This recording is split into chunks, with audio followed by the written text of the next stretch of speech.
Okay, so this is issue 10 of TMNT Journeys. As you should know, this is the reprint stuff of the second Mirror series, I think it is. First of all, this book is thick. It's heavy. Whether it's because it's black and white or whatever, I don't know, but this is a huge book. So much so that I actually had to check to see if it wasn't just reprinting 2 issues, because there's a point at the halfway through where it seems to be like one issue would end and a new one would begin. But it isn't. It's just a single issue. So this is fantastic. And it's $5 book as well. So it's the same price as a regular book. And yes, it's black and white. And as I said before, I do probably prefer my Turtles and Usagi Jimbo and similar books in black and white. So anyway, so we'll start off with Splinter, who's obviously kind of older than I thought it would be.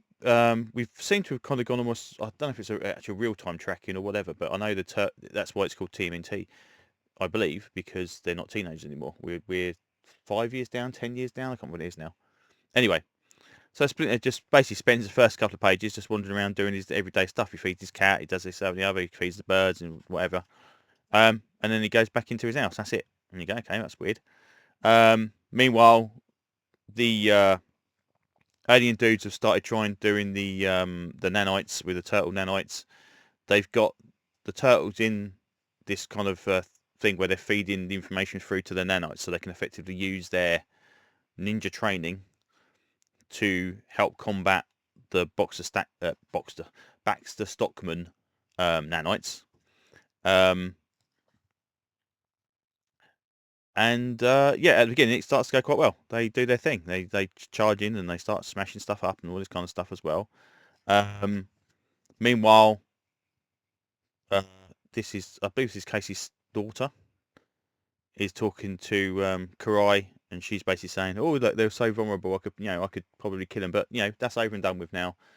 But basically goes to her and says, "Right, you do realise, I saw you fight at that gate. You should come and train with us. I don't want you to join the Foot Clan, but maybe you should consider, honing your skills." So she's half considering that. Anyway, fight continues in the nanites. Meanwhile, at this office of, I don't know if this is another character we've seen before, basically gets a CD-ROM to play, and it's quite funny. They're talking about viruses and malware and how Macs are better than PCs, which I thought was quite funny. And also the fact that obviously, back in the day, we actually got CD-ROMs in laptops anymore. Anyway, it turns out it's from these anarchists or vigilant, kind of anti-alien league, basically, that don't like the way that they've landed on the planet, and they're going to do something about it. And it turns out they actually are. They're going to blow something up. And that causes the link from the Turtles to the nanites to fail, and they start losing. So we go back to Splinter. Now, I didn't see this till the second time around I actually read it.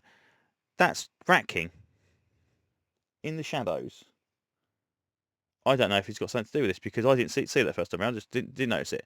And then so he's doing his thing, and then he basically dies. He has a heart attack and dies. And calls out to his sons, and that's it. So whether Rat King's got something directly to do with it or whatever, I don't know. But there's definitely something going on there. And that's it. And that's the end of the issue. And it's like, this is obviously issue 11. No, this is all issue 10. So they're putting the fire out at the place. One of these little alien Bobs goes in there and has a look around and says, "Yep, the cable's definitely been severed. We need to figure something out."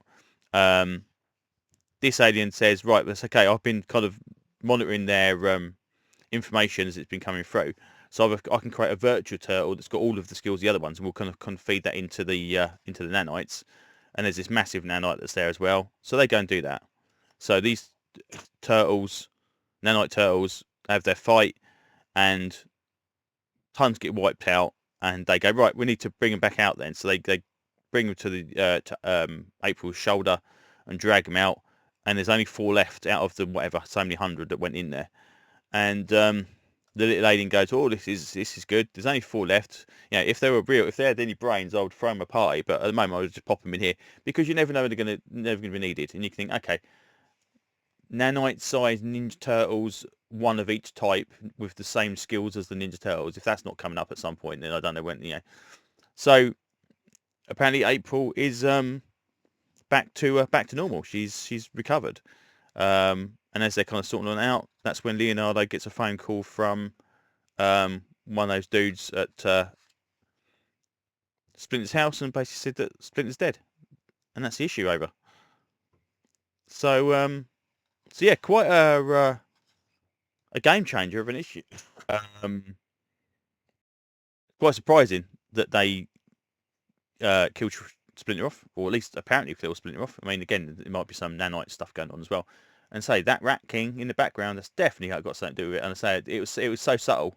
Because I only realised was I was thinking about how nowadays you just kind of lay a different layer of tone over the top of artwork so that you could have like glass to go through it, which is kind of how I do it. I'd have a multiply layer, whatever it would be. But in this, you're reprinting every time you need to be laying on the glass. You're doing it as the old school with like little dots to make up the thing. And it was only when I was looking at that back panel I thought, oh, hold on, wait a minute, that's somebody standing in that doorway. So yeah, odd. But all in all, again, continues on at a nice pace.